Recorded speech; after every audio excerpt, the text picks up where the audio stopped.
சாவா. இது ஒரு நாவலை அடிப்படையாக கொண்டு எடுக்கப்பட்ட திரைப்படம். இந்த திரைப்படத்தினுடைய பிரதான கதாபாத்திரங்களில் விக்கி கௌஷல் அண்டு ராஷ்மிகா மந்தானா, அக்ஷய் கண்ணா இவங்க 3 பேருமே பிரதான கதாபாத்திரம் நடிச்சிருக்காங்க. இந்த திரைப்படத்தை வந்து லக்ஷ்மண் உட்டேகேர் அவர் தான் இந்த திரைப்படத்தை வந்து இயக்கியிருக்கிறார். சாவா இந்த திரைப்படத்தினுடைய கதை என்ன?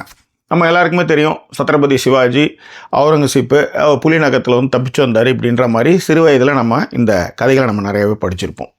ஸோ இப்படி இருக்கும் பொழுது சத்ரபதி சிவாஜியினுடைய மரணத்திற்கு பிறகு யார் நம்ம வீர சிவாஜி இருக்கார் இல்லையா, மராட்டிய மண்ணில், அந்த சிவாஜியினுடைய மறைவுக்கு பிறகு சத்ரபதி சிவாஜியினுடைய மகன் சம்பாஜி அரியணைக்கு வரார். அவருடைய மனைவி தான் வந்து ரேஷ்மிகா மந்தானா. ஸோ அவுரங்கசீப்பை பொறுத்தவரையிலையும் சிவாஜி இறந்ததுமே மராட்டிய மண்ணில் வந்து முகல் சாம்ராஜ்யம் உள்ளார நுழைஞ்சிடுச்சு.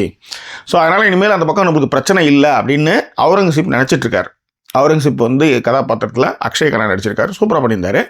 ஸோ அப்படி நினச்சிட்டு இருக்கும் பொழுது ஓகே, ஆனால் சத்ரபதி சிவாஜியுடைய மகன் சம்பாஜி வந்து அரியணை ஏறினது மட்டும் இல்லை, முகலாய பேரரசுக்கு மிகப்பெரிய குடைச்சலை கொடுக்குறாரு.